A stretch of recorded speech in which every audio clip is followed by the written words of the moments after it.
लग्नानंतर होईलच प्रेम या मालिकेचा 24 मार्च म्हणजेच आजचा एपिसोडचे अपडेट आपण आज बघणार आहोत. तर नमस्कार प्रेक्षकांनो, कसे आहात? चॅनलवर स्वागत आहे. चॅनलवर नवीन असाल तर सबस्क्राईब नक्की करा. कालच्या भागात आपण बघितलं होतं की काव्या पार्थसाठी टिफिन घेऊन ऑफिसला गेलेली असते, पण ती जेव्हा घरी येते तेव्हा खूप चिडचिड करत असते. नंदिनी तिच्याबरोबर असते. मालिनी नंदिनीला विचारते की काव्याला चिडचिड करायला काय झालं आहे. तर नंदिनी तिला घडलेला प्रकार सांगते. पुढं पार्थचं बेडरूम दाखवतात. काव्याची चिडचिड चालूच असते. काव्या म्हणत असते की मी तुम्हाला टिफिन घेऊन 1 वाजता निघाले आणि 4 वाजता ऑफिसला पोहोचले. एकही रिक्षावाला मला तुमच्या ऑफिसपर्यंत सोडायला तयार नव्हता. पार्थ म्हणतो, मग अहो कॅब घ्यायची ना तुम्ही. काव्या म्हणते, अहो कॅबवाल्यांचे काय थोडे नखरे असतात का? आधी कॅब बुक करतात आणि नंतर सांगणार की मॅडम राईड कॅन्सल करा ना. पार्थ काव्याला म्हणतो, या सगळ्यांवर एक सोल्युशन आहे, तुम्ही गाडी शिका. काव्या म्हणते, नाही नाही नाही, मी गाडी नाही शिकू शकत. पार्थ काव्याला विचारतो, का? तुम्ही गाडी का नाही शिकू शकत? काही घडलं आहे का? तेव्हा काव्या सांगत असते की नंदिनीताई 12वी पहिली आली तेव्हा बाबांनी तिच्यासाठी स्कूटी घेतली होती आणि ती स्कूटी शिकताना मी दुसऱ्याच्या बंगल्यात शिरले होते. तेव्हापासून मला गाडी चालवण्याची खूप भीती वाटत आहे, म्हणून मी गाडी नाही चालवत. काव्या म्हणते. पार्थ काव्या म्हणतो, काव्या तू गाडी चालवायची नाही, शेजारी बस, मागे बस, पण तू गाडी चालवू नकोस. काव्या खूप काकुळतीला येऊन पार्थला म्हणत असते, मी गाडी नाही चालवणार. पार्थ मोठ्याने ओरडतो. काव्याला म्हणतो की मग तुम्ही तर गाडी शिकलंच पाहिजे. काव्या पार्थला म्हणत असते, वेडे आहात का तुम्ही? मी तुम्हाला एवढा मोठा भीषण किस्सा सांगितला तरी तुम्ही मला गाडी शिक म्हणतात. प्लीज पार्थ, तुम्ही ना नको तो हट्ट करू नका. इथे काव्या पार्थच्या खूप गयावया करत असते की मला खूप भीती वाटते. पार्थ प्लीज मला गाडी शिकवायला सांगू नका. पार्थ काव्याला समजावतो की काव्या, तुम्हाला आपलं नातं स्वीकारायची सुद्धा भीती वाटत होती ना, पण आता बघा ना, हळूहळू आपल्या संसाराची गाडी कशी सुरू होत चालली आहे. तसंच तुम्ही गाडी चालवायला शिका, म्हणजे तुमची गाडी रस्त्यावर चालू शकेल. काव्या म्हणत असते, अहो काय चाललं आहे तुमचं? कुठलं कनेक्शन तुम्ही कुठे जोडत आहात? मी सांगितलं ना, गाडी चालवणं हा खूप मोठा डेंजर सिग्नल आहे माझ्यासाठी. मी जर कुणाला उडवलं तर ते किती महागात पडेल.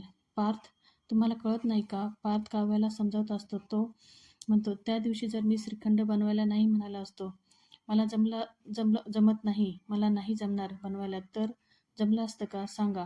मी जर म्हणाला असतो, मी गॅस चालू करायला गेलो आणि गॅसचा भडका झाला तर मी तुम्हाला असं काही बोललो का?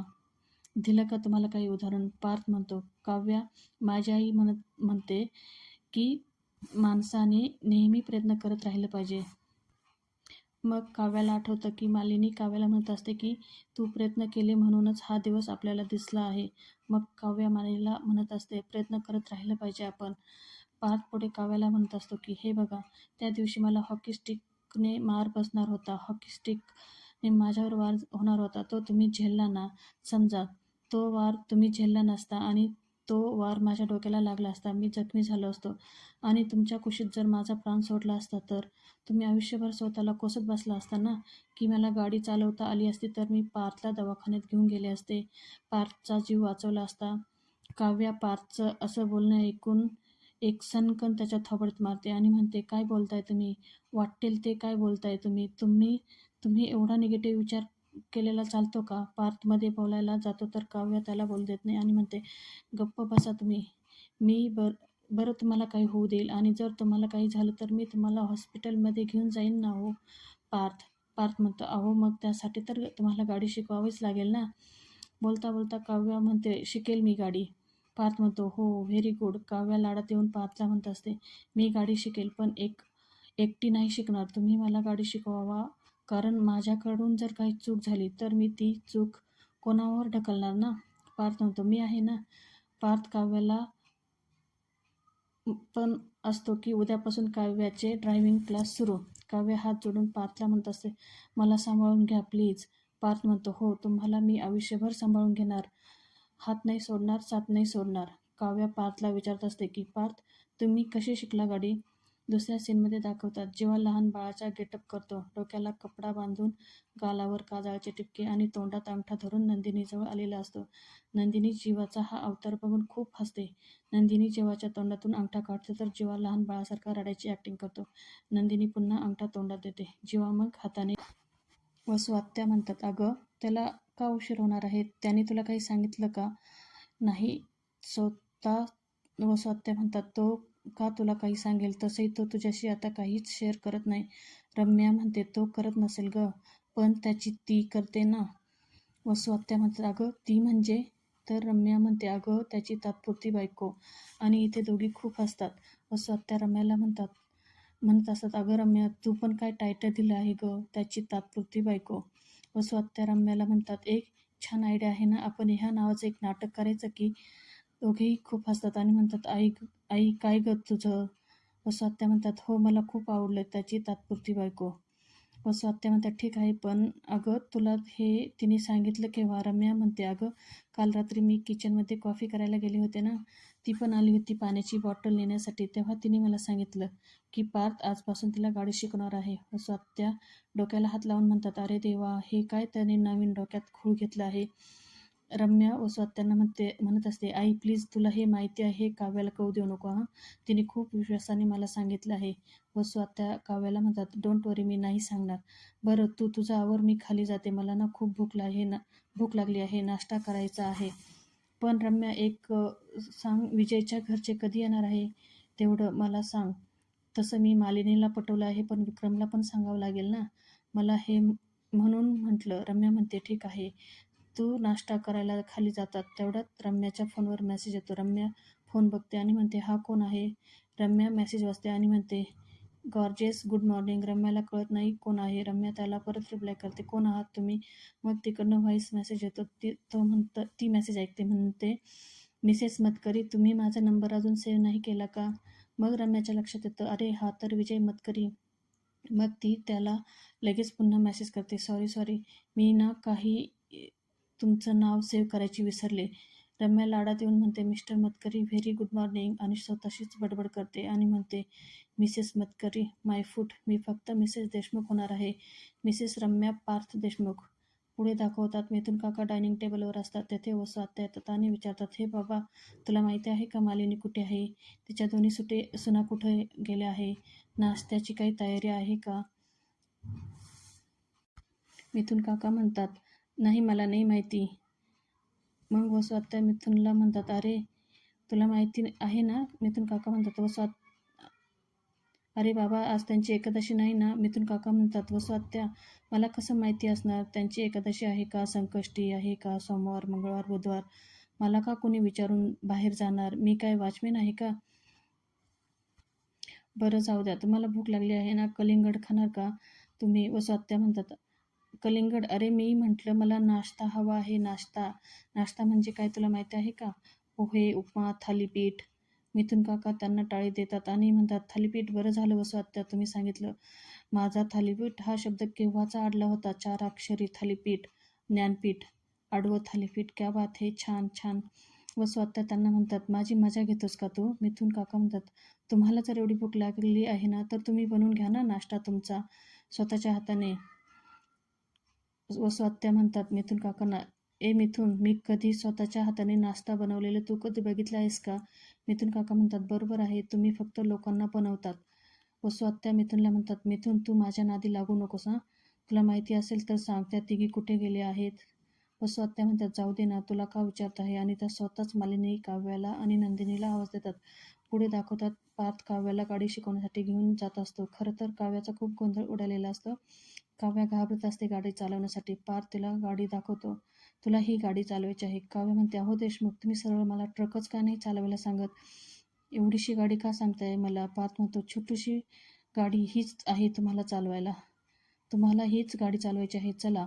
काव्या पार्थ विचारत असतो, ऐका ना पार्थ, तुमच्या पण पायाखाली ब्रेक असतील ना?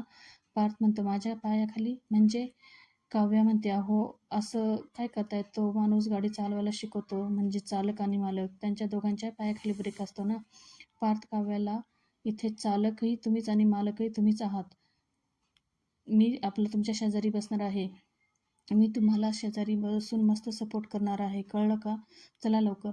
काव्या म्हणते, ऐका ना पार्थ, मी चालक नाही, मी मालक नाही. प्लीज तुम्ही माझे पालक तरी व्हा ना. तुम्ही मला छान व्यवस्थित गाडी शिकवा, नाही तर मी सरळ गाडी ठोकेल. लगेच पार्थ काव्याला म्हणतो, जशी तुम्ही स्कूटी धडकवली होती तशी का? विसरा होते आता तुम्ही ही गाडी शिका. पार्थ काव्याला ओढत ओढत गाडीत बसवतो आणि तोही दुसऱ्या सीटवर जाऊन बसतो. गणपती बाप्पा मोरया. पार्थ म्हणतो, काव्याला गाडी शिकवायला घेतो आणि विचारतो, सर्वात आधी काय बघायचं? काव्या म्हणते, समोरचा रस्ता. पार्थ म्हणतो, चूक, ते गाडी सुरू केल्यानंतर बघायचं. आधी तुम्ही सीट ॲडजस्ट करून घ्या. आता आरसा सेट करून घ्या. बघा, दिसतं का यात मागचं? आता साईडचा आरसा, त्यात दिसतं का मागचं? पार्थ काव्याला इथे गाडी शिकण्यासाठी लागणाऱ्या सर्व बारीक सारीक गोष्टी सांगत असतो. विंडोज कशा खाली घ्यायच्या, वायपर कसं चालू करायचं, गिअर कसे बदलायचे, सगळं सांगतो आणि म्हणतो, आता गाडी चालू करण्याआधी पट्टा लावायचा. आणि इथे पार्थ मोक्याचा फायदा घेतो. म्हणतो, थांबा, मी तुम्हाला पट्टा लावून देतो आणि काव्याच्या जवळ जाऊन काव्याला किस करतो. काव्या चिडते आणि म्हणते, अहो देशमुख, काय चाललंय? तुम्ही ह्यासाठी मला गाडी शिकवायला आला आहात का? पार्थ म्हणतो, नाही, ते गालजवळ आला म्हणून. आणि तो विषय चेंज करतो. म्हणतो, फोकस, गाडी चालवण्यावर फोकस करा, सीट बेल्ट लावा. पार्थ काव्याला सीट बेल्ट लावण्यासाठी मदत करतो. तर काव्या म्हणते, तेवढं मला येतं. पार्थ म्हणतो, आता मी तुम्हाला काही गोष्टी सांगतो आणि त्यानंतर मी तुमची परीक्षा पण घेईल. पुढे वसुहत्या आणि मिथुन काकांचा सीन दाखवलेला असतो. वसुहत्या मिथुन काकांना पेपरमध्ये आलेलं कोडं सोडण्यास मदत करत असतात. तेवढ्यात तेथे मालिनी येते. मालिनी जरा आजारी असते. मालिनीला चक्कर येत असतात. वसुहत्या विचारतात, मालिनी, काय गं, कुठे होतीस? आणि तुझे दोन्ही सुना पण कुठे गेले आहे? तू उशिरा उठली का? मालिनी व स्वतः म्हणतात, अगं लवकर काहीतरी नाश्त्याला कर ना. मालिनी म्हणते, हो हो, मी करते. मालिनीला चक्कर येत असतात तरी पण ती नाश्ता करते म्हणते. मालिनीला चक्कर येत असतात तेच जीवा आणि नंदिनी बघतात. ते पळत येतात आणि मालिनीला धरतात. जीवा मालिनीला पाणी देतो. व स्वतः म्हणतात, अगं चक्कर येण्यासारखं काय झालं आहे तुला? बरं ते राहू दे, तू कलिंगड खा, म्हणजे तुला बरं वाटेल. आणि व स्वतः इथे मुद्दामून खूप नंदिनीला बोलत असतात. त्यांचा मोर्चा नंदिनीकडे ओळवतात आणि म्हणतात, काय गं नंदिनी, कुठे गेली होतीस उंडरायला? बघ काय अवस्था झाली आहे तुझ्या सासूची. तुम्ही दोघी पन्ना घरात नाही. तुमच्या लग्नामध्ये इतकी राबली आहे, त्याच्यामुळे तिची ही अवस्था झाली आहे. आणि त्यात विक्रम टूरवरनं आला की लगेच त्याची फरमाईश असते, आज मटण कर, उद्या पुरणपोळी कर. अरे लक्ष द्या रे त्याच्याकडे, किती दमली. नंदिनीला खूप गिल्ट येतं आणि ती म्हणते, आई खरंच खूप सॉरी, मी ना जीवनसोबत वॉकला गेले होते. जीवा म्हणाले, अगं तू कशाला सॉरी बोलते? तुला काय माहिती होतं आईची तब्येत खराब होणार आहे, आईला चक्कर येणार आहे. इथे जीवा नंदिनीची बाजू घेतो. वसू आत्या मुद्दामून नंदिनीला खूप बोलतात. ते जीवाला आवडलेलं नसतं. नंदिनी जीवाला म्हणते, अहो माझं चुकलं, मी तर खरं नाश्ता आधीच करून ठेवायला हवा होता. याची सगळ्यांची बाचाबीच चालू असते. तेवढ्यात मिथुन काका मालिनीसाठी सरबत घेऊन येतात. मिथुन काका व स्वतःना म्हणतात, अहो इथे माणसाला चक्कर आली आहे आणि तुमची काय चालली आहे बडबड? नंदिनी विचारते, काय काव्या पण घरात नाही का? व स्वतः म्हणते, हो ना, ती पण घरात नाही. पुढे पुन्हा पार्थ आणि काव्याचा सीन दाखवलेला असतो. पार्थ काव्याला गाडी शिकवण्यासाठी सगळे नियम समजावून सांगत असतो. काव्याच्या सगळं लक्षात आलेलं असतं. काव्यामध्ये, ठीक आहे, आता तुम्ही मला विचारू शकता प्रश्न, आता तुम्ही माझी परीक्षा घेऊ शकतात. मग पार्थ हेडलाईट लावायला सांगतो, वायपर चालवायला सांगतो. मग पार्थ म्हणतो असतो, हे सगळं जे काही केलं आहे ना, ते तुम्ही खाली न बघता पुन्हा करायचं आहे. काव्या म्हणते, अहो ते कसं शक्य आहे? पार्थ म्हणतो, समजा अचानक पाऊस सुरू झाला आणि वायपर चालू करायची वेळ आली, तर तुम्ही खाली बघून करणार आहात का? नाही, डोळे रस्त्यावरच असले पाहिजे. चला सुरू करा हेडलाईट. काव्याचा खूप गोंधळ होतो. ती हेडलाईट ऐवजी वायपर चालू करते. काव्याचा गोंधळ उडालेला बघून पार्थ खूप मजा घेतो.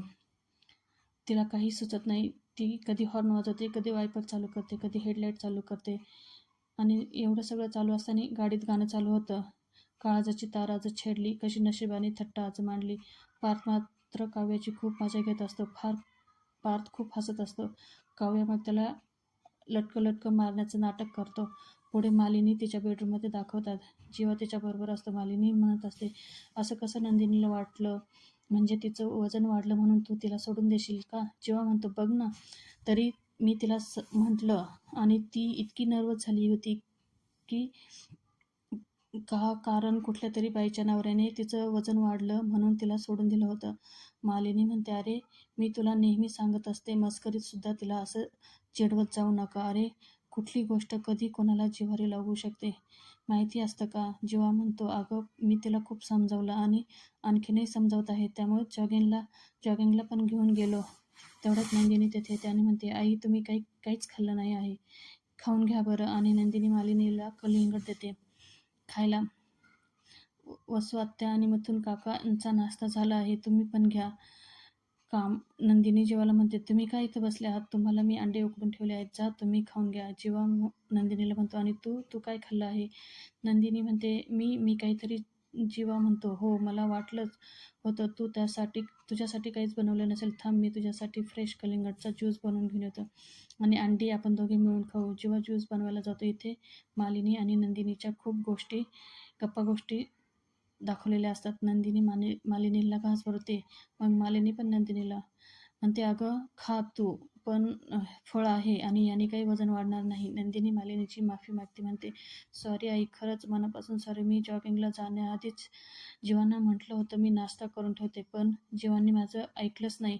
ते म्हणाले, अगं आत्ताशी 6 वाजले आहे, 7 वाजेपर्यंत आपण परत येऊ. त्यामुळे मी गेले आणि बाहेर गेल्यावर हे म्हटले, स्कूटी नको, वॉकिंगला चाललो आहे ना, चालत जाऊ. त्याच्यामुळे ग्राउंडवर जायला उशीर झाला. मध्ये मी पण दमले म्हणून थांबावं लागलं. परत त्यात शहाळाचं पाणी, हे ते करता करता खूप उशीर झाला. नंदिनी पुन्हा सॉरी म्हणते आणि मी ठरवलं आहे की मी आता सकाळी जॉगिंगला जाणारच नाही. वेळ मिळाला तर मी संध्याकाळी जाईल. मग मालिनी म्हणते, जमेल तर तसं हो ना. तुला एक सांगू का, मी जेव्हा सून म्हणून या घरात आले होते ना, माझ्या सासूबाई पण खूप चांगल्या होत्या, पण त्या नेहमी दुसऱ्यांचाच विचार करायचा. लोक काय म्हणतील, लोकांना काय वाटेल हाच विचार. त्यामुळेच मी पण तशीच वागत गेले. पण खरं सांगू का, मी तेव्हाच ठरवलं होतं की जेव्हा मला सून येईल ना, तेव्हा मी तिला सांगणार आहे, हे असं काहीच वागायचं नसतं. मी जसं माझ्या घरच्यांसाठी माझ्या इच्छा, आकांक्षा, स्वप्न, माझा डान्स सगळं बाजूला ठेवलं ना, यातलं माझ्या सुना काहीच करणार नाही.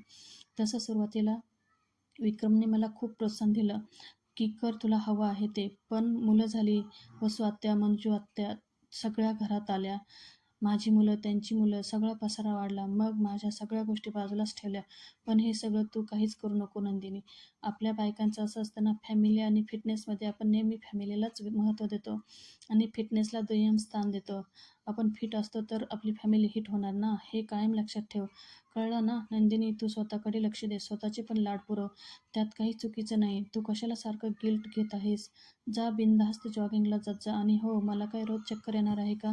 नंदिनी खूप भावुक होते आणि म्हणते, आई खरं सांगू का, मला माहीत नाही मी मागच्या जन्मी कोणते पुण्य केले होते म्हणून मला तुमच्यासारखी सासू मिळाली. तेवढ्यात जीवा तेथे ज्यूस घेऊन येतो आणि म्हणतो, नंदिनी म्हणते, आई मला मिळालेल्या 50% डिस्काउंट मिळालेल्या डिस्काउंटची ऑफर आहे आणि तुम्ही माझ्यासाठी लकी कुपन आहात. जीवा म्हणतो, अरे वा, इस बात पर कलिंगड ज्यूस हो जाए. मग जीवा नंदिनीला एक ग्लास देतो आणि आईला एक ग्लास देतो आणि म्हणतो, आई म्हणते, अरे मी कलिंगडच खात आहे ना, मला कशाला ज्यूस हवा आहे. पण जीवा तिचं काही ऐकत नाही आणि म्हणतो, मी कलिंगड खातो, तू ज्यूस पे, हे तुझ्यासाठी सोपं जाईल. मग मस्त सगळे चेअर्स करतात आणि गप्पा गोष्टी करत ज्यूस संपवतात. प्रेक्षकांना आजचा भाग इथे संपतो. आपण उद्याच्या भागात बघणार आहोत की काव्या आधीच गाडी चालवण्यासाठी घाबरत असते आणि त्यात रम्या भर घालते. ती म्हणत असते, आग, पाणी आणि गाडी ह्याबरोबर आपण खेळायचंच नसतं कधी. पुढे दाखवतात काही शाळेचे मुलं